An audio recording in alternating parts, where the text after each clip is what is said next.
There has been a recent rise in popularity to decriminalize sex work by those who believe that it can be a source of empowerment for women to control their own bodies. However, it is still widely believed that sex work is an oppressive field of work that contributes towards gender inequalities. Therefore, tonight we will be discussing if sex work is for the empowered or the oppressed. In our motion, this House believes sex work is real work. Speaking in our proposition first will be Jerry Barnett, founder of Sex and Censorship and author of Porn Panic. Speaking second in prop is Charlotte Rose, First Lady of Sex and multi-award winning sex worker, campaigner, radio presenter, and mother. Then speaking in opposition is Anna Fisher, the current chair of the Nordic Model Now, a group that campaigns for prostitution to be seen as systemic oppression. And finally, the second speaker in opposition will be Caroline Farrow, journalist, media commentator, and campaign director for Citizens Go. So before we get started, just a brief explanation of how Friday show debates usually work. Each speaker will have up to 5 minutes to present a debate for their side. We usually take a vote before and after, but seeing that this is live and online, I'm sure you can understand it's a bit more difficult, so we won't be voting at least until further notice. Moreover, because we're online and I don't usually have a gavel lying around my kitchen, I'm going to clap my hands to signify when you are 1 minute into your debate, another clap when you have 1 minute left, and then I'll clap twice to signify that the speech is done and you should wrap up your final sentences. After the 5 minute speeches, we'll have some time for the panel to ask each other questions. Again, because this is on Zoom, please bear with us, and we're going to try and give each speaker as much time to answer each other's questions as possible. And then you are welcome as the audience to ask us questions either on the Facebook Live commentary or via our Twitter if you tweet us hashtag #DepSoc. If you submit a question, please make sure to say which side or who specifically it's directed at. And also please bear in mind that we are talking about some sensitive topics tonight, so we urge you to be respectful with your comments. Also, a gift for the best question someone who asks a really good question will get a £5 gift voucher to Starbucks. And then we'll wrap up with a 2-minute conclusion speech by each side of the House. With all of that said, I'd like to call upon Jerry to start us off with the first speech in proposition. If anyone could mute their mics and switch off your camera like you've done, thank you so much, and go ahead. Hi, thank you. My name's Jerry Barnett, and I'm the author of a book called Porn Panic, and I write regularly on sex and science and the economics of sex. My Twitter ID is @PornPanic. I also have a YouTube channel called Sex and Censorship, where I interview sex workers, political activists, musicians, and various other interesting people.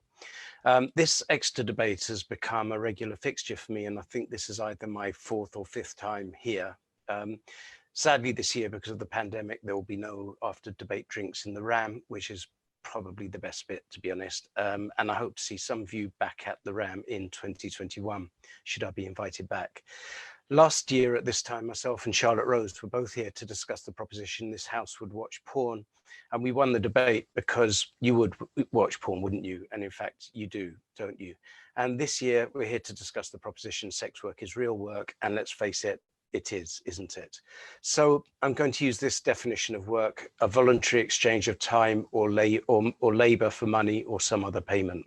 Sex work includes various forms of prostitution, but it also includes other activities like stripping, appearing in pornographic movies, doing live webcam sessions, or uploading photos and videos to sites like OnlyFans where people can pay to view them. Sex work isn't just work, it's well-paid work. It provides a way to earn a decent income within short, flexible hours. For that reason, it suits people who want to earn a lot in a short time. It suits people who want to work short hours. It suits people with children. It suits students, and it suits people with careers they love, but that don't pay very well. I've known people from rock musicians to freelance journalists do sex work in order to maintain a career that they enjoy, but doesn't necessarily pay enough to live on comfortably. There are caveats, of course. There are some sex workers who dislike what they do, but they do it because it's the only job that can give them the income and the flexibility they need. If, for example, they're single parents or they're struggling with drug problems or with mental health problems. I've known people who quite possibly were incapable of holding down any other job and who might be unable to keep a roof over their heads or clothe their children without sex work. But equally, there are people who enjoy the work and who enjoy the lifestyle that goes with it. Of course, it might be a career option that seems fun for a 20-year-old, less fun at 30, and no fun at all at 40. Then again, I've known people who own their own home mortgage-free thanks to doing sex work, and so have far more freedom and flexibility later in life when they no longer want to do it. There's another big caveat, and that this mostly isn't a career for men. Almost all the money paid for sex in its various forms is paid by men. Most of the income is earned by women, and most of the income that's earned by men is earned in gay sex work. So if you're a straight guy and you're not drop dead gorgeous with a perfect physique, this isn't going to pay your bills, sorry. Now, of course, there are people who disapprove of sex work and who try to present sex workers as victims. They mix up ideas like sex work and sex trafficking. They falsely suggest that a high proportion of sex workers are coerced. The truth is that the trafficking narrative is hugely exaggerated to provide propaganda for the anti-sex work lobby. Most of what's called trafficking isn't people being kidnapped and sold, as the anti-prostitution lobby would have you believe, but it often simply refers to prostitution. The anti-trafficking movement is heavily funded by religious money and supported by anti-immigration activists. When brothels are raided and women arrested, they present this as a rescue of oppressed women. In fact, anti-trafficking raids are often just a tool for identifying and deporting illegal immigrants. I'll finish with a quote by the academic Camille Paglia that someone sent me this afternoon on Twitter. She said, "The prostitute is not, as feminists claim, the victim of men, but rather their conqueror, an outlaw who controls the sexual channels between nature and culture." Thank you. Thank you so much for that fine speech, Jerry. I'm now going to call Anna to continue the speech for the side of the opposition. Please start whenever you're ready. So the first question we must ask is, what do we mean by sex work? Because this term is used to cover many things, including webcamming, sex phone line work, stripping, as well as full service sex work or prostitution. It's even used to cover pimping. And these are not all the same, obviously. So anyone speaking tonight claiming to be a sex worker, it would be great if you could clarify what sort of sex work you're involved in, because there is a tendency for privileged students to dabble in a little stripping or briefly date a sugar daddy and later claim to speak for all, when in fact their experiences are not representative of the majority of those caught up in prostitution. However, all the different forms of sex work are problematic. The customers are almost entirely male, and those providing the so-called service are mostly, but not entirely, female. All normalize and eroticize male dominance and one-sided sex. All feed men's entitlement and reduce their empathy.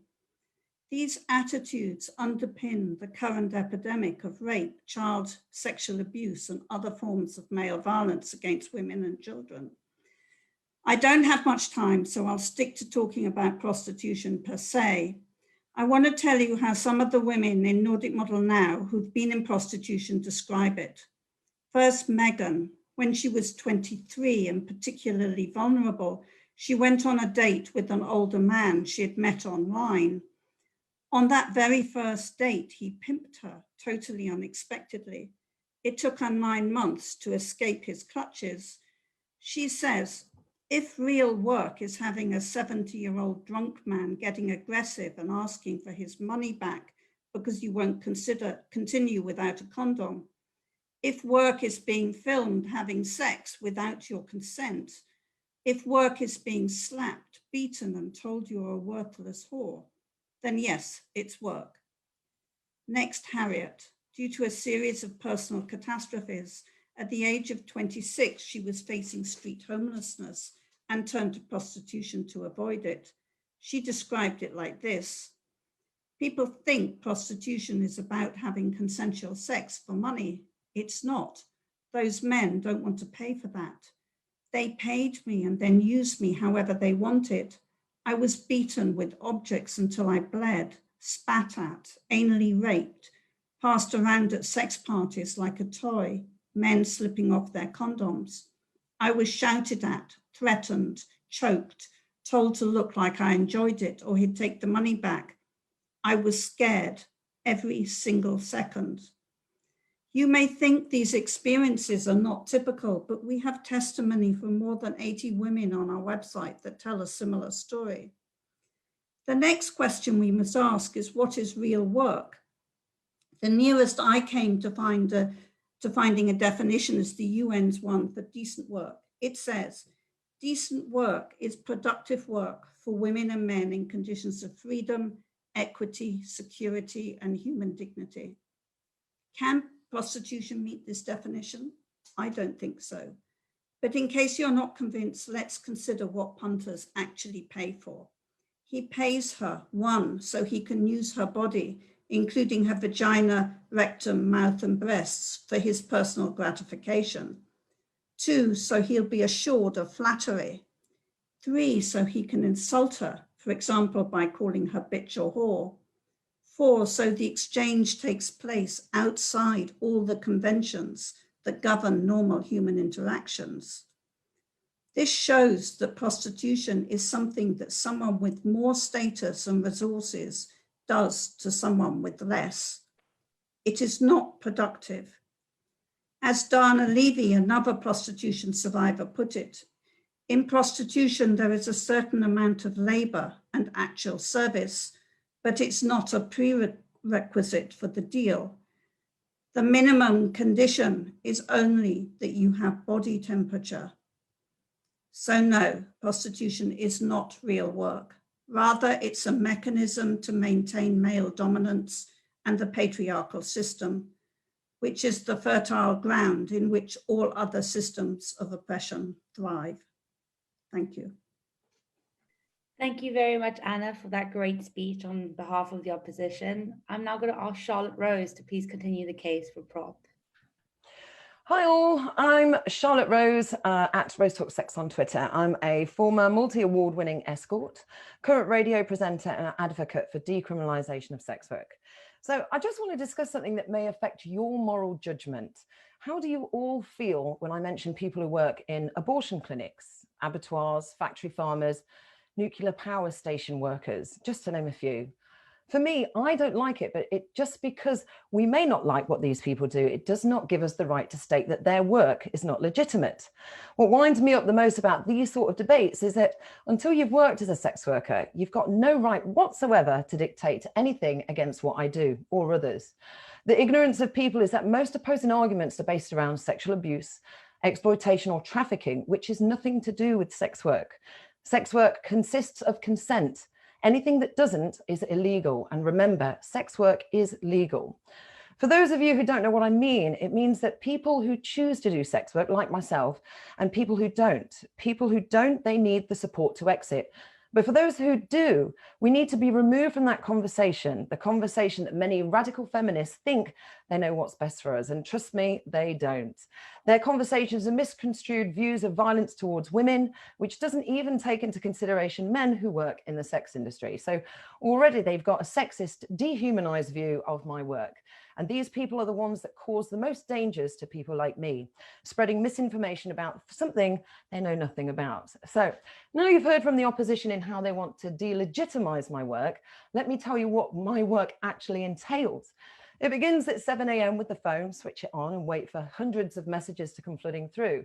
I switch my laptop on and wait for the emails to ping. On average day, I would receive around 80 emails, 120 text messages, 60 phone calls, and 50 notifications, and I have to respond to each one. Now, if that doesn't sound like work to you, then what the bloody hell have I been doing for 20 years? People think that sex workers lie on their backs all day, legs in the air, and everybody's welcome. Well, that's certainly not the case. Sex work is 80% admin. Admin also includes marketing and advertising, and there are many different platforms to advertise your work on. So if you're in a new area, you have to update each one. Make sure that each account is switched, that you're available for work, update new photos, any special offers. Yes, sex workers give special offers too, depending on the month and days. We have to consider our yields. How much are we paying for advertising? Because advertising does not come cheap. Then you also have to update your own website, which includes hosting costs, SEO costs. So let me break all this down for you. I've got a website which includes social media to promote myself. I have to answer my phones to be able to make bookings and arrange my work schedule. So after this, I then have to book myself into an Airbnb or hotel and then of course meet my clients. So from 7 a.m. till 7 p.m, I'm not just a sex worker, but a receptionist, a marketing manager, a campaign director, advertising guru, personal assistant, media manager, and bookings manager to make my own sex work persona. So as far as I'm concerned, other people in my category that consists of these particular roles are CEOs, lawyers, bankers, and even MPs. And the one thing that we all do that's the same, excuse my language, we all fuck people. I don't just provide sex for people. There is so much more to sex work than just sex, but this discussion is about sex work is real work. And if any of you can tell me that what I've just described to you doesn't sound like work, then I have no idea what work is.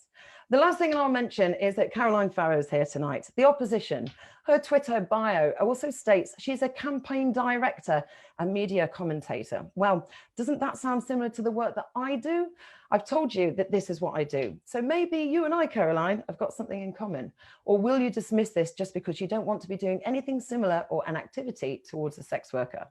Folks, sex work is real work and it's hard work.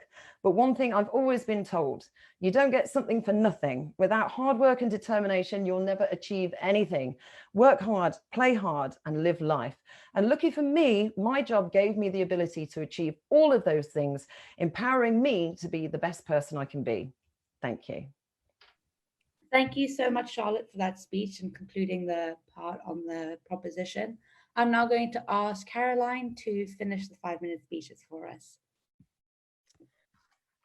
Thank you for inviting me here, and I'll try and address Charlotte's points, but maybe afterwards.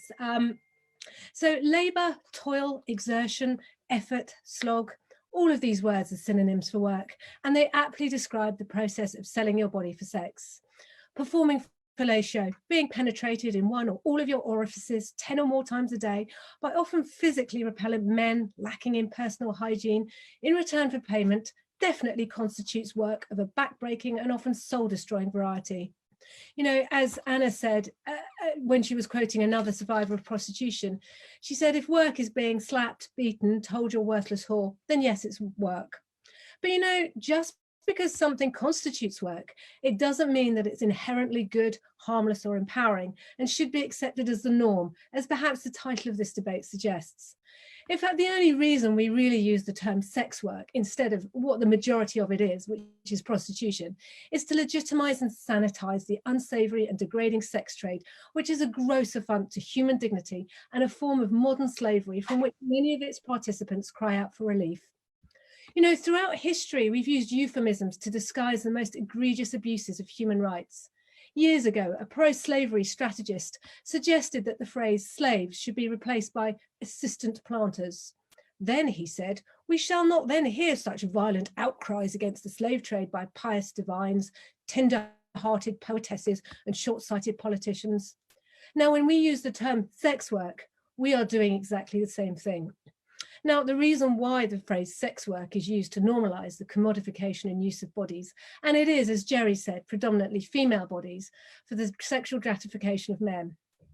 Sex work's a term which must be rejected because it's all about decreasing the stigma around prostitution and making it a job like any other, when clearly it's not. Now, for those of you who might think that, well, slavery is a bit strong or hyperbolic a term, you know, consider this. It doesn't matter if you've supposedly consented to let your body be used for sex. In that moment of penetration, you've given up your agency and the ordinary rules about sexual consent do not apply. Once the act has begun, the punter cannot be compelled to stop, no matter how painful, and often causing pain, sexually violating, degrading or harming the woman or man only adds to the client's pleasure. You know, sexual consent relies on 3 things: the freedom to choose a sexual partner, the freedom to select the nature of the sexual activity, and the freedom to choose the timing. Now, if any one of these conditions is missing, then sex is forced. If money has to be used to coerce or induce any of these elements, then the consent is clearly defective. You know, handing over control of your body to another person to be used for their desire is abusive, it's exploitative, it's dehumanizing for both parties actually, and shouldn't be accepted as a legitimate way to make money. Prostitution isn't simply a job, which is often and sometimes highly unpleasant. Like, for example, we often see it compared with something like cleaning toilets. You know, the difference is that, you know, firstly, some of these low paid jobs like cleaning toilets, you know, actually that needs to happen for the common good. Whereas nobody's ever died or become gravely ill due to not being able to have sex or being able to access somebody else's body for their gratification. And if we carry on with this kind of toilet analogy or this low-paid, low-skilled job, you know, no matter how undesirable a job might be, whether it's cleaning loos, whether it's flipping burgers, it's not going to put you in an increased risk of violence, assault, or injury, and neither will it result in you needing specialist social support services to help you leave. You know, cleaning toilets, flipping burgers, any of those types of low-paid, low-skilled jobs aren't going to result in post-traumatic stress disorder, sexually transmitted infections, or unplanned pregnancies. If you decide to leave cleaning or retail, you're not going to have to go into hiding from your employers. You know, prostitution isn't normal work that we want our children or our friends or family to be involved in. We know they deserve better. You know, if I go back to my low-paid, low-skilled cleaning toilets analogy, while these jobs might not carry social cachet, none of us would be concerned for our friends' safety or well-being on account of this type of work. And we also know that they'd be subject to laws and procedures designed to keep them safe and mitigate any workplace risks, as well as having basic protections like sick pay. You know, there's actually laws against prostitution or sex work being allowed to be advertised in job centre, and that is good reason. If prostitution was considered normal work, it would be something that your boss could just add to your description. My boss could just turn around and say, hey, Caroline, you know, I'm really sorry, but due to COVID, we've had to restructure, you know, and change your job role. So it now includes sleeping with our most senior clients or, you know, stripping off for clients. Prostitution doesn't provide a skill or a service, but rather a body. When we employ people to carry work out for us, their sex, their age, and their race is immaterial. If I want someone to sort out my computer or my tax, you know, I don't care whether that person's male, female, how old they are, where they're from, rather that they're qualified and able to do the work to which they've been contracted. Now, the same principle can't be said for punters who won't accept a male body instead of a female one, or a more mature body when they desire the body of a young girl. Also, in every other profession, experience and expertise matters. The experienced worker finds the work easier and is often able to perform it to a high standard and is paid more. But in prostitution, experience is a huge disadvantage. Punters never ask the brothel who's the most experienced, but who is the youngest, or do you have any new girls? You know, at the end of the day, the inside of your body Caroline, is not. I'm so sorry. I'm going to have to ask you to wrap up. Yeah, I've done. Great. Thank you so much for that speech and for concluding this first part of the debate. I think now we can move on to panel questions. So the best way to do this, I think, is if you have a question for the opposition, please switch your camera on and your mic and give your question, and then in due course they can reply, and I think we'll go about it like that. So does anyone have any questions? Yeah, I do. You go ahead. Okay, I have a question for Jerry. Jerry said, you know, those who are against, you know, sex work, prostitution are religious. Well, what's the issue with that? You know, does it really matter what informs our values or our the way we think? You know, so what if somebody who is against sex work has a religious point of view? That's not inherently necessarily a bad thing. It's just what's informing their values. Sure, yeah, absolutely. Plenty of, yeah, it should be separated. People's views are valid regardless of whether they're religious or not. Sorry, I'm starting my video. Yeah, people's views should be valid whether they're religious or not. I think what I said was that the what's known as the rescue industry, the anti-prostitution campaigning and the anti-so-called trafficking campaigning is heavily funded by religious money. And that tends to, so it's directed by moralistic rather than evidence-based values. And, you know, again, there's nothing wrong with having moralistic values. You can personally hate sex work, and it sounds like you do, but you should be also based on, base your campaigning and your opposition on evidence and carefully reasoned argument, rather than the fact that you find it disgusting. Sure, but is it a bad thing if women are rescued? Sorry, I missed the end. Is it a bad thing? We often read about women being rescued and people affect women and they get rescued. Is that a bad thing, even if somebody's got an agenda to do it? You know, if people are helped out of an industry which is exploiting them, then and hurting them, and, you know, women are being drugged and raped and all kinds of horrors, which we know happens. Surely that's not a bad thing. Well, the rescue industry is, sorry, Pascal, Charlotte has an answer to that. Okay. Yeah, as speaking from somebody who's worked in the industry for over 20 years, unfortunately, the majority that we talk about when we talk to feminist groups who classify survivors and rescuing survivors, the statistics that you state, I mean, number one, I'll give you a few. Number one, where do you get them from? Number two, as a feminist, aren't you a person that's supposed to be able to fight for a woman to choose? So these women who have chosen to work in this industry, I don't understand why you want to put them into danger. And three, what is your personal opinion? Because I remember last time you were at the uni and you were handing out leaflets outside with disgusting and degrading comments about sex workers, you know, that they were derogatory, they were degrading and dehumanizing towards people or sex workers in general. What is your personal view on this? Why have you got such a hatred towards sex workers? Because we're just human beings like anybody else. Well, firstly, I'm really sorry if you feel that way, because I don't have a hatred towards sex workers or any human beings. And I remember the leaflets that I gave out were actually job descriptions. It was a typical job description. It was a job description of a typical prostitute. I mean, I've just given you my job description of what I do every day. What you put was completely different. But I think what we all have to accept is that the concept of privilege, and that, you know, although it's a very hackneyed concept, you know, there is a vast difference with respect, Charlotte, to what you do and what you choose to do, and women in Sudan or women in Thailand, you know, young girls who were sold. You're talking about trafficking and coercion, sexual abuse are very different to prostitution. This is the difference that, unfortunately, people like yourself and academics always get misconstrued information for. You cannot conjoin the two. Trafficking is trafficking. Sex work is legal. Trafficking is illegal. So until we're able to distinguish that point, the more conversations that you give about this puts more sex workers like myself in dangers.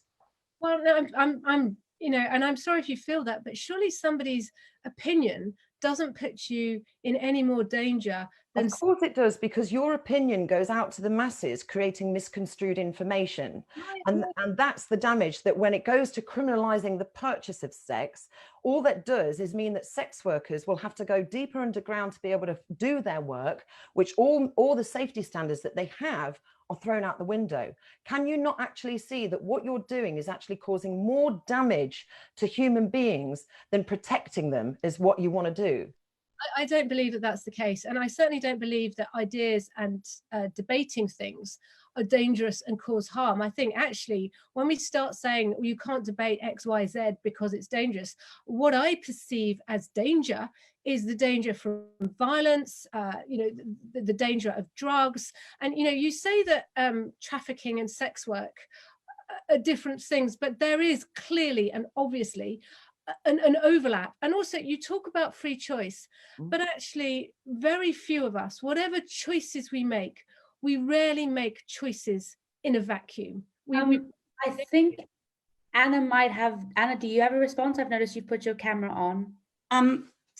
Yes, I mean, I kind of wanted to say that you know, like in our group, nearly half of our members have been in prostitution themselves, and we absolutely we do not hate people who are involved in prostitution, and really that is quite an offensive thing to say. And nor is I it wasn't addressing you when I said that. I wasn't addressing you when I said that. Okay, so Caroline's done in the past. and nor are we coming from a moral standpoint. So, I mean, there was a case in a judicial review in Sheffield brought against Spearmint Rhino a couple of years ago, in which the council, for their licensing application, and the council rejected a lot of arguments from women and from people in the community to say that, which said that the lap dancing club course, men were very, there was a lot of harassment of women in that area and women didn't feel safe and things like that. And the council rejected these arguments and said it was moral values and rejected them. The judicial review found that this was, incorrect, because the judge said these are equality arguments. So this is about equality. And how can you have equality between men and women, boys and girls, when large numbers of women are essentially commodities that people can buy sexual access to? It affects the status of all women. It affects the safety of all women. It feeds men's entitlement. It encourages all the attitudes that we know from research that underpin domestic violence, rape, child abuse, child sexual abuse, all those things. So it is a bigger issue, and to frame it just as an individual choice, I think is misconstruing the arguments. Oh, I don't state that I represent all, absolutely not. But I will discuss the Beyond the Gaze study. Over 2,000 sex workers was put into a study to find out their views about sex work. And 97% stated that they love the flexibility, the empowerment and the safety that they have. And considering, 2,000 sex workers is a low number within the UK. I mean, we know we're looking at about 160,000 sex workers in the UK that do sex work, that do prostitution, consensual prostitution. The numbers that are of people, I'll say people, who are trafficked and coerced are a lot lower than this that we know about. I understand that. But this is the problem, is that when people are debating the information about trafficked and coerced people rather than sex workers. Now, my perspective on sex work is it's out of a choice. You have people who choose to do it like myself, and then you have people that have no other choice to do it. And by all means, I'll agree with you in that case, in the sense that we need more exit strategies to be able to help people get out of the industry and better themselves in whatever way. But by demoralizing the fact that what my work is doing is not prevalent, it's not legitimate, also damages the credibility that I have, that if I've got my fellow female community like yourselves stating that my work's not legitimate and it's not recognized as work, then neither will men see it like that. So by disempowering me, by not recognizing the work that I do, is not helping other females. So I do not in any way mean to criticize you personally and your choices. It's not me personally. This is what happens to all sex workers in all debates on all TV shows. I mean, our position is that no one should have to do that. And if someone chooses, the minority who choose it and say it's great, well, good luck to them. But if it's legitimized as ordinary work, then that becomes the social security system for women, for single moms, for the young woman, Harriet, I mentioned, who, had some catastrophes out of her control and she was going to be street homeless and she did it to keep a roof over her head. So, I mean, that was not a choice out of, many good choices. It was a lack of options that led her into that. Yeah. And maybe because she had so few options, she then had less negotiating power within it. Maybe, you have more options, so you have been able to negotiate a better position for yourself. But we speak to many women who have had really bad experiences in prostitution in this country and in others we are in touch with, women in Australia, where it's legal in some states, decriminalized in New South Wales and in New Zealand. And they are, you know, clear that legalizing it, decriminalizing it has not been the panacea that many people are led to believe here.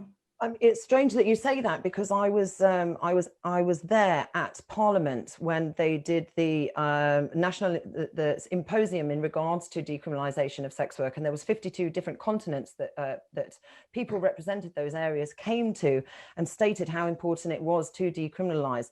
And maybe I should get you a copy of that. It's the Evidence Symposium of Decriminalisation of Sex Work. It should be available within Parliament. One of the things I just wanted to add is that by delegitimizing sex workers' work, is that this takes away my ability to be able to secure my give me financial security for the future. I can't get a mortgage by writing down that I'm a sex worker on my tax returns. I can't even state that I'm a sex worker on my tax returns. You know, these certain elements of not being able to have those abilities because it's not being recognised is disunfortunate to me. And I, plus many thousands of other sex workers, male, female and trans, all have the ability to choose what they want to do. And by choosing sex work, gives them the flexibility that they want to do. And if by doing so, earning the money that we earn, why aren't we able to have the ability to have a mortgage just like anybody else? And I think that this is the areas here, is that when you're talking about people that have been disadvantaged due to trafficking, coercion, and things like that, yeah, absolutely. I'm all 100% supporting you in regards to giving them support and exit strategies that they need. But that does not still give the right, understanding that sex work, prostitution, consensual sex isn't legitimized. Go, Jerry. Hey, yeah, I just wanted to come back. Some of the language used and some of the points made and often made by kind of anti-sex movement and the anti-sex feminist movement tends to completely attempt to delegitimize the idea of consent, which is an incredibly dangerous thing to do and something that you'd be surprised that feminists are doing. I think it was Caroline used the term that consent is defective because money's involved. But generally, most of what Caroline and Anna have both said is that it is ultimately to attack, not to attack men's rights to pay for sex, but to attack women's rights to sell sex. They say this is an issue for all women and this is about the rights of all women.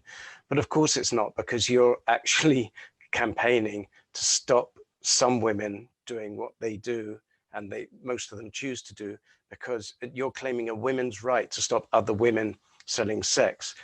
So this is couched in feminist language of patriarchy as if it's an attack on men and male entitlement. It isn't. It's an attack on a massive industry that employs large numbers of women and pays a lot of women a lot of money.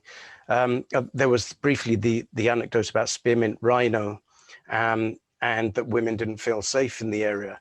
And the fact is that I've been involved, I have stripper friends who've been involved in lots of these campaigns to keep their venues open.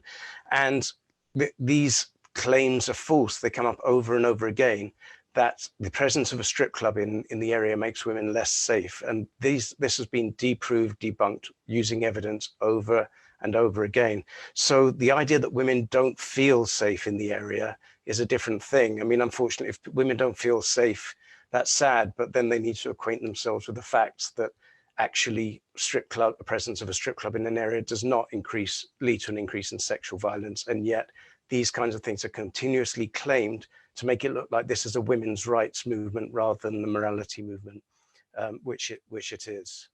I am going to let the opposition answer that, and then I think we can move on to audience questions. Okay, well, you know, in relation to the particular spearmint, sorry, I need to put my video on. In relation to the spearmint rhino issue, you know, again, this seems to be buying into, and I'm not a feminist. It's interesting. Yeah, I have a lot of feminist sympathies, but, you know, I probably can't be classed as a feminist.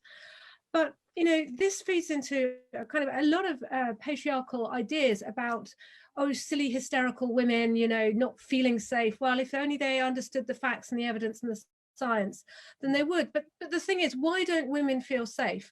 Probably because most of us at some time have been sexually heckled, have been hollered at.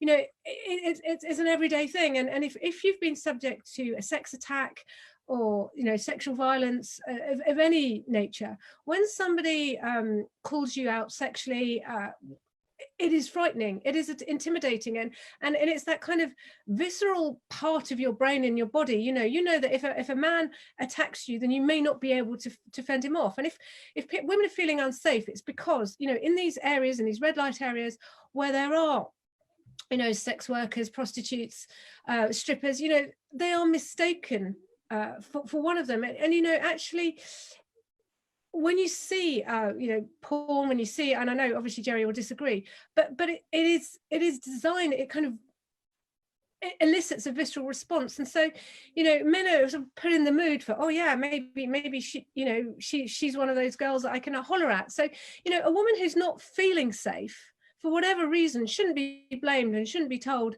you know, to equate yourself with the evidence and make yourself feel better. You know, if only life were like that, if only I could walk down a dark street on my own at night and feel completely safe and that nothing was going to happen, you know, and not a single statistic will actually change that, particularly if you have been, you know, subject to violence or abuse of that nature. Thank you, Caroline. I think Anna wants to say something. Yes. I think it's actually quite offensive for a man to say that, you know, women are, you know, feel unsafe. But I want to read you a piece from a young woman that she sent to us.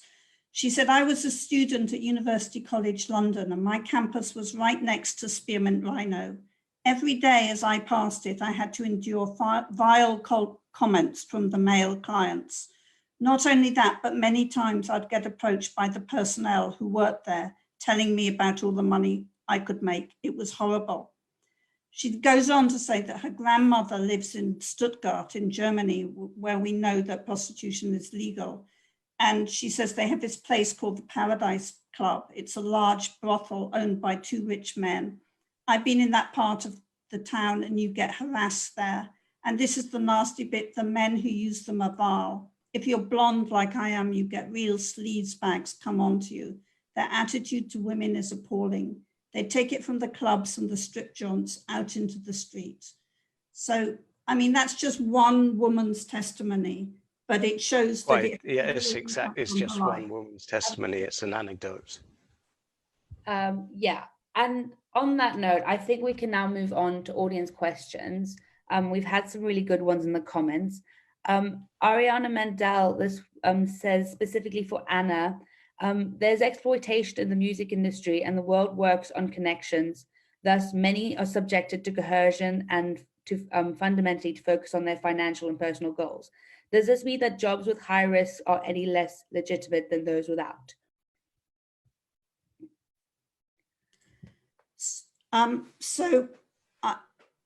Well, what I think my argument is that prostitution is significantly different from any other work. And as I mentioned in my 5 minutes, it's, you know, any other, well, I didn't say this, but in any other work, you do something, you use your body, your mind, your emotions, you know, you use your facilities to do something, you know, for which, you know, which has some value. In prostitution, the core element, the essence of it is that someone uses your body. That is not work. That is a fundamental violation of human dignity. And to me, that is the difference. Yes, we live in a horrendously unequal society where there is horrendous exploitation and coercion and poverty and racism and, you know, horrendous situation for migrants, you know, many terrible things. And, you know, we need to campaign on all those issues. But to me, prostitution is significantly different. And, you know, just like on the level of safety, I have a Canadian study estimated that women in prostitution have a 40-time higher mortality rate than other women in the general population. And the murder rate is the highest of women in prostitution, is the highest rate of any group. And that is true in this country. And that, you know, in places where prostitution has been legalized, it's the murder rate of women in prostitution is usually remains high. Thank you very much, Anna. I see Jerry, I think, wants to answer that. Yeah, I mean, Anna is good with anecdotes, but when she tries to use statistics, they just don't seem to add up at all. I think the last time I looked, the professions with the highest murder rate were police and fast food delivery people, who are overwhelmingly men. But yeah, you know, the anecdotes stack up. The statistics don't. I mean, the other thing that Anna said earlier was that we're experiencing an epidemic of rape.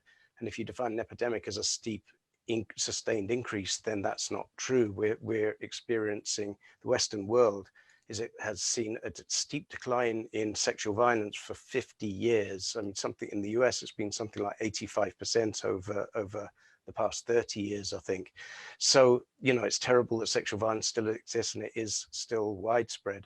But the idea that things have been getting worse because of increased access to porn and prostitution and so on isn't true. The exact opposite of that has happened. Although, can I just add to that? Sorry. The highest murder rate is for sex workers is where sex work has been criminalized. New Zealand, where it is decriminalized, has recorded no deaths since decriminalization came in. Okay, thank you very much. I have another question here from Dane Harrison, who I think is addressing it to anyone who wants to answer, really. Is it more accurate to say that laws on sex need updating to protect women from abuse and exploitation, rather than current laws that restrict women's freedom and punishes them for their participation, coercion, or otherwise in sex work? Well, I kind of think that there's an interesting dichotomy going on here, because on the one hand, society is beginning to recognize and get our heads around the concept of sexual violence against women a lot more. You know, it wasn't that long ago that marital rape was still legal. And we are seeing as well, we're seeing a lot of campaigning for, there are more and more women being killed or injured because supposedly a sex game gone wrong, you know, and somebody's choked or otherwise injured, you know, and the defense is, well, you know, it was consensual and something went a bit wrong and I didn't know how much force to use. Now, you know, Jerry says that things aren't getting worse, but, you know, 40, 50 years ago, that, you know, admittedly, we don't have statistics on it, but the kind of strangling women, you know, some of the practices that you can see online were certainly not mainstream. They may have existed, but they weren't mainstream and normalized to the extent that they are now. And so on the one hand, we have laws saying, okay, if you're having sex with a woman and she tells you to stop, then yeah, that person's raping you and it's illegal. But in the case of you know, prostitution, and you're having sex with a punter and suddenly it becomes immediately, you know, very painful or whatever, and you want to stop, actually you can't force them. And these women don't actually have the agency a lot of the time, or they don't want to go to the police. And, you know, and how do you define where consent began and where it stopped? So, you know, there is this strange, you know, this strange contrast going on that, you know, sex is not like having a cup of tea. You know, we see this video and here are all the elements needed for sex. And yet this is why I refer to it as slavery, because when you agree to have sex with someone for money, you are giving up complete control and complete agency of yourself with someone else, to someone else. It might be for a very short period of time, but they have control over you and your body, and you've completely ceased to be a person. You are just an object for them to use. Charlotte, can I just come? Oh, sorry, Charlotte. Go ahead if you want. Oh, yeah, I just wanted to come in on the point that, well, a comment really on everything Caroline's been saying, which is everything she said about sex work could equally apply to sex. Like, you can't say no after he started. Well, yeah, you can. That, you know, and actually pretty much everything Caroline's described about sex work applies equally to sex. And one wonders if actually this is an anti-sex work campaign or an anti-sex campaign. I just think that's a really glib and unkind smear that, you know, women like me who don't agree with sex work and who think that sex work is a violation of dignity. It's really easy to smear us as, yeah, you're some kind of Puritan, you don't like sex, you know, you've got something up your backside, you know. It's just nonsense. You know, let's be very clear here. I have 5 children. I enjoy sex very much, and I don't even, you know, I shouldn't even have to say that. You know, my own personal viewpoint on whether or not sex is great or whatever should be completely irrelevant to what I'm saying here. It's not about being anti-sex. It's just actually acknowledging that sex has, you know, tremendous power. It has consequences, and actually we need to use, you know, like anything else in life, we need to respect sex. We need to respect it far more and not just use it as a commodity, because it's not. Sure. No, I mean, that's fine. And I respect all of your right to hold all of those views. But what you're presenting as fact is actually your feelings and your opinion. And I know you're a Catholic, and again, that's not a slur, but this is coming from your personal feelings about sex. You find it disempowering. You don't listen to sex work who say it is empowering. You find it humiliating and degrading and so on. We can move on now, because there is a question for Charlotte that's quite interesting, and it is, why do you campaign for the decriminalization of sex work as opposed to the legalization of sex work? The difference between legalization and decriminalization is legalization is kind of what happens in Amsterdam, that women, sex workers, should I say, because just remind people there are men sex workers, there are trans sex workers and women sex workers. In Amsterdam, they have to pay for a license.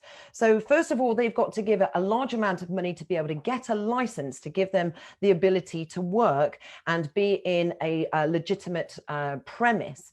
Number one, they cost a lot of money. Number two, their details, there's no anonymity. So if somebody wants their business not to be known to the government there, then unfortunately they won't be able to work. So these two massive factors are why we don't want it to be legalized. Now, the difference between criminalizing and decriminalizing is criminalizing means that you're making the purchase of sex illegal. And the problem with that is that people, so for example, in Northern Ireland, where it's been criminalized, the amount of rape that has gone up, the amount of people going over the border to be able to work has gone up. The competition has increased because it's only risk takers that are happy with purchasing sex. And because of that, they then get the opportunity to dictate all of the things that Caroline's on about. So they say, you know, the safety standards of a sex worker will drop because of high competition.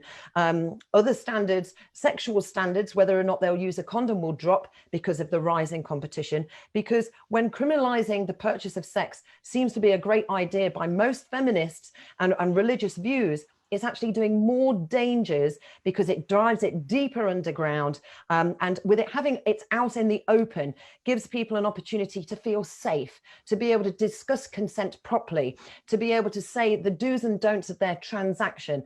And that's what we need to do. It doesn't matter what moral opinion you have on this work. We all want people to be safe, and that's what the big thing is at the end of the day, is safety. It's nothing to do with a moral opinion or moral judgment of what they believe should and shouldn't be in place. Thank you very much. I have a question here from Sunday, who says, and I think this is for opposition, many women are beaten and forced into marriages across the world. Many men use marriage to control women. Should we criminalize marriage? And she does have a follow-up to this with regards to one of the answers that Caroline gave. And she says, 3 women are murdered by their partners a week in the UK. Shall we criminalize marriage? You're not really comparing apples and pears here, because the fact is that forced marriages are illegal. You know, they are illegal. You know, anyone who's ever had any involvement in the wedding business, in the marriage business, you know, whether you have a religious or a civil marriage, you know, one of the components of it is that it must be freely undertaken. And we have laws in this country about, you know, going abroad for forced marriages. So it's not that, you know, the institution of marriage or in and of itself, I mean, I know there's a feminist critique that it's patriarchal, but it's not that marriage causes people you know, to be abusive or to misuse it, well, basically it's that marriage is misused. So, you know, it's a bit like saying, well, knives often cause a bit of damage. You know, people can get a knife and stab someone, therefore we should ban all knives. You know, clearly that's not practical, and that's not the purpose of knives. And you know, it's interesting because we're talking about, you know, Charlotte and Jerry are saying, well, Caroline's being moralistic, but there is nothing wrong in being moralistic. Morals inform you know, society's laws and values. You know, we can all agree that theft is wrong. That is a moral value, you know. So saying, oh, somebody comes from a moralistic point of view doesn't necessarily, you know, mean that morals are bad or should have absolutely no place. Of course, morals have a place in debate and in society. And when we're thinking about legislation, you know, and Anna's argument and my argument is that actually you have to look at the impact of sex work, of prostitution, on the greater good of society, you know, the impact on women, the impact on men.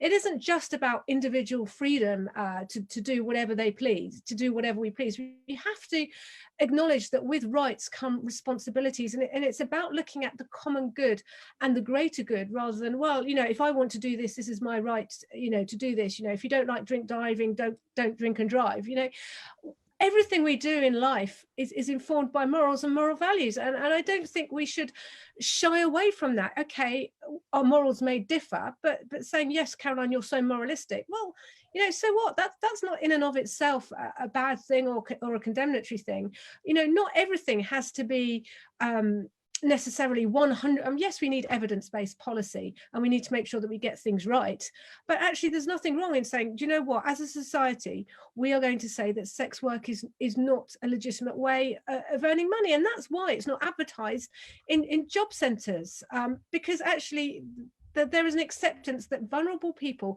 who wouldn't otherwise choose to do sex work, if it's advertised in job centres, it's given a legitimacy by the state, and then the state has a reason to say, do you know what, we'll withdraw your child benefit, we'll withdraw your universal credit, we'll give you less, because you know what, you have the ability to earn a living and to earn money from sex work, and the fact that you're not choosing to do that, you know, isn't our fault. So, you know, it is about the greater good of society, rather than, you know, one or two individuals who happen to be very lucky and happen to be able to dictate things on their terms, because life isn't like that for most people. Thank you. Yeah, Hang on, Jerry, hang on. You know, I totally get what you're saying, but in regards to this, one of my morals is not to cause harm to other people. I would never use my morals to cause harm to anybody. Your moralistic view is causing harm to sex workers, because just because you don't agree to something doesn't mean that you should dictate what somebody should and shouldn't do. Providing they're in a safe manner, then your view and opinion means absolutely nothing. It really doesn't. There is absolutely no evidence, Charlotte. You know, and what evidence of what? No, but you're going down a very dangerous line here. You're saying what evidence? You shouldn't have your views because they cause harm. There is no evidence. Your views cause harm. My views, I'm not dictating public policy. You're stating the protection of women, and this view that you're stating is causing harm, because by stating views without actual evidence and fact is misconstruing the information, and that causes harm to others. There is of evidence and fact, and when politicians and legislators and lawmakers are making these decisions, they are going on both public opinion and they are going on facts. You cannot. This is public opinion. We can move on now, and actually, there is a question here from proposition on for proposition on legislation. So I think it'd be a good segue in. It is that if you could make laws for sex work, how exactly would you go about making it safer and more normalized? This is from Alexander Palmer. Yeah, so Jerry, I want you to come in on this as well after me. Decriminalization means is what we're hoping for, and this is something that's really, really serious. It's to be able to, number one, is to be able to give sex workers an opportunity to be safe at work. So at the moment, sex work on an individual is perfectly legal. So I can go and work on my own in a property and it's perfectly legal. Now, the problem with that is that I have no safety around me other than the safety elements that I that I do already. For me and for many other sex workers out there, to have the ability to be able to work with somebody else for that safety is massively important. It's so important. At the moment, if two sex workers work together in a building or an apartment, it's classified as a brothel, which means that we're breaking the law. So to have decriminalisation in place would give me the opportunity to be able to work with another person, keeping each other safe whilst we're working. Jerry? Yeah, I'd add to that. As most people don't realise that sex work is mostly legal in the UK, but the brothel law is one that makes people less safe. I preempt, we don't need a lot of change to law. We have fairly good policing in the UK, and as I understand it, police are generally these days quite sympathetic to sex workers. What we've seen is that where you do introduce restrictions to sex work by law, then you do tend to, then women become less safe. And I do, genuinely hear, Caroline's point of view, that she believes that there's a greater good in not having sex work, but unfortunately that you have to contrast that against people's rights to sell sex and people's rights to buy sex if they choose. And unfortunately, there isn't a greater good argument for taking away other people's rights in that way. Can I just add to that? It's for the Human Rights Act to state that we have a right to earn, we have a right to privacy. So our human right is to earn. And if sex work is a choice that people use to be able to earn, they have that right to do so. There's no human rights to buy or sell sex. That's not defined in the UN Charter of Human Rights. But it is defined as you have a right to earn. You have a right to earn, you have a right to privacy. They are in there, trust me. Yeah, but you're right. I understand that, but your right to earn doesn't mean that you have a right to earn by, say, defrauding other people, or your right. Am I defrauding? I think Anna wants to answer this question. So I just want to come back to something that Jerry said earlier, that where he wrote off a lot of things that we have said as anecdotes and lacking in evidence. So our position is prostitution can never be safe for women. And the evidence is that the murders, so you said you didn't agree that the murders of prostitutes were the highest group, but I have a thing here from a senior police officer who gave evidence at the Home Affairs Select Committee inquiry, said we've had, this was in 2016, we've had 153 murders of prostitutes since 1990, which is the highest group of murders in any one category. So that gives the police cause for concern. So our position is prostitution can never be safe. Nothing can make it safe. And so we need to reduce it. And anything that normalizes it will mean it will increase. It will increase men's demand for it. It will become normalized, and more women will be sucked in, and more women will be hurt. So although, so I would say to Charlotte, I believe also your position will cause harm. Like you say that to us, but also there is evidence that the more prostitution that happens, the more women are harmed. Thank you very much. And I think we're going to now end on this last question from Peter Sim from Twitter, who says that it's for the opposition. And he says, you say sex work is only for male dominance, but what about female dominant sex workers and financially dominant sex workers? Do they still maintain the patriarchy?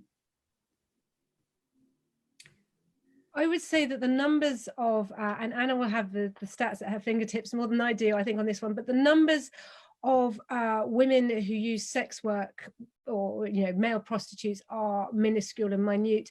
And men don't, men aren't taking the same kind of physical risk as women when they choose to be male prostitutes. They are not putting, I mean, yes, there's always a risk if you meet up with a stranger in an intimate situation, and there are always risk factors, but actually, when you're talking about sex with a stranger, because there is there is a difference between men and women, certainly in terms of male strength, and most of the time men are able to physically dominate women, and also men, the offense of rape is unwanted penetration by a penis, and women are not physically able to rape they just can't, whereas men legally can.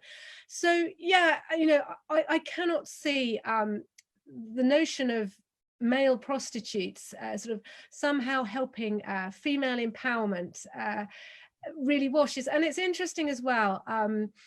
A very old friend of mine, I was chatting to him the other day, and okay, Jerry went like this is an anecdote, and they were telling me about not a Catholic friend, they were telling me about their experience on dating sites, and you know, even on some of these, you know, adult dating sites, you know, looking for hookups and things. And I was saying it's really interesting because the women often say that they want, you know, to be very crude, a fuck buddy, and they just want no strings attached sex. And he said that is rarely the case with many of the women you meet on these sites, that actually women who claim that they're just wanting sex, you know, they always seem to want, you know, whatever comes with it. Now, okay, that's an anecdote, that's just generalizing, but I don't think the evidence shows that female sex workers or male prostitutes is doing anything for female empowerment. Thank you so much, Caroline. And on that note, I think I'm going to now ask the proposition to wrap up with a 2-minute conclusion speech, and ask the opposition to get ready to do that in a bit. Thank you. Jerry, are you going to be the one to do the speech? This is me. Charlotte, great, thank you.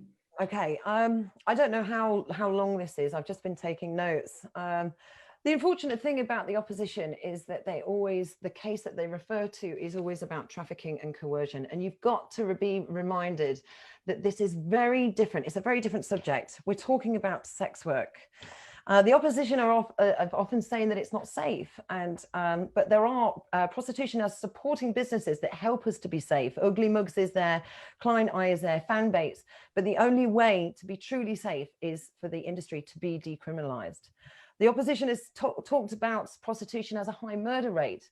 Well, those murder rates are highest in areas that have been criminalized. If they were decriminalized, we wouldn't have any of this, as what New Zealand has proven.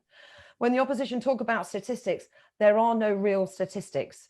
If you want to know what's happening in sex work, then ask a sex worker, not a politician. Sex work is a job just like any other. Think of builders using their bodies. Think of actors playing a different role all the time.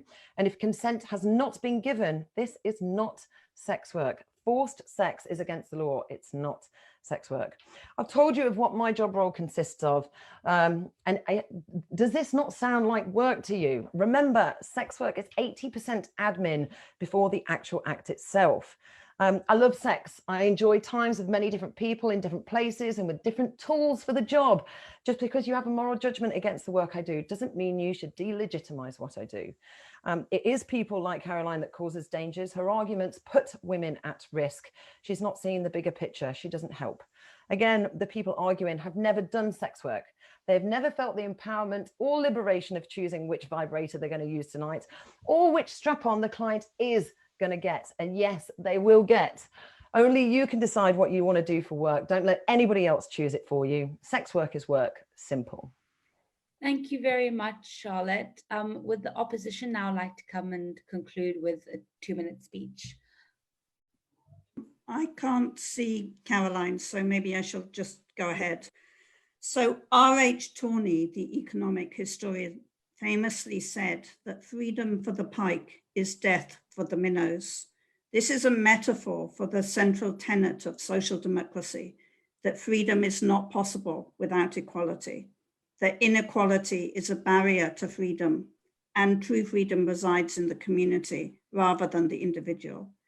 This is the understanding that underpins parking restrictions, speed limits in built-up areas, the smoking ban in pubs, etc. If we want an ethical society, we must accept some limits on our behavior, and that as a collective, we have a responsibility to everyone, including the very old and young, the disabled, recent migrants, and those who are disadvantaged and have the fewest options. It's not possible to understand prostitution without looking at the social, economic, and political inequality between men and women, adults and youth, rich and poor, white people and people of color, and the role that prostitution has in maintaining these systemic inequalities. Prostitution cannot be understood as consensual sexual activity. For sex to be consensual, it must be desired by both parties. In prostitution, the man pays precisely because the woman does not desire it. He buys the use of her body and her flattery. This confirms his manhood and her second-class status. This is closer to slavery than real work. Just as the freedom of the majority to move around in safety supersedes the individual freedom to drive fast and dangerously, so the freedom of women and girls to not be subjected to prostitution supersedes the freedom of men to engage in it. That is why prostitution cannot be considered real work. Thank you. For concluding what was a really riveting debate. Before we end, does anybody want to, before we end, Jerry Barnett had to leave and he asked me to plug his Twitter at Port Panic and his YouTube, which is sexandcensorship.org. Does anybody else have something that they want to plug? I think we'll say Charlotte first and then Anna. I'd like to just plug my radio show. It's Rose Talks Sex. It's on Periscope TV. You can find it on Twitter. It's every week. We talk about sex news. We interview guests. We look at political discussions, sex toys, reviews, and all the fun stuff. It's every Monday, 8 o'clock, back on the 28th of September at 8 o'clock. Look forward to seeing you all there. Thank you, Charlotte. Anna, would you like to plug anything? Just to say, the group I belong to is called Nordic Model Now. We have a website with a mass of information on it, and we're on Twitter, Facebook, Instagram, YouTube at Nordic Model Now. Thank you very much. And finally, Caroline, is there anything you would like us to know about for your personal socials? Well, yeah, I mean, if you're interested in the kind of work that we do take a look at the Citizen Go website, do join our mailing list. If you want to contact me about any of our campaigns, controversially, I was almost deplatformed and then replatformed. If anyone wants to talk to me about that, or, actually find out what it is that I do believe and that I do campaign for, then please just get in touch. And and also I'm really sorry actually if Charlotte or anyone else just feels offended or personally got at by my views. I'm not here to preach hate. I'm not here to preach hate against individuals. That's really not my creed at all. And so I hope that nobody was offended and actually can see in this debate perhaps the absurdity of trying to deplatform. I haven't said anything gratuitously offensive. Charlotte believes my views are harmful. I actually think that trying to stop someone from expressing their views because their views are harmful is harmful. I'm sure there's a whole other debate to be had on that. But no, thank you for having me, and thanks for a respectful debate.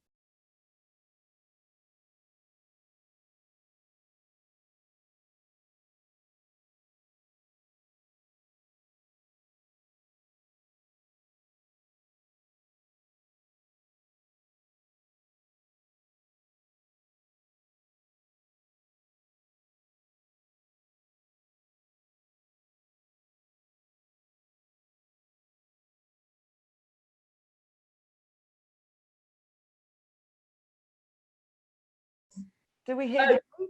We can't really do votes at this stage because it's online. I'm sorry. I thought you would have got an electronic voting system. Yeah, we're still trying to work out all the sort of technical difficulties and ironing that out. I'm sorry if that's kind of disappointing. But yeah, I hope you all have a really great weekend. It was brilliant. Thank you. For having me. Bye. Bye. Thank you.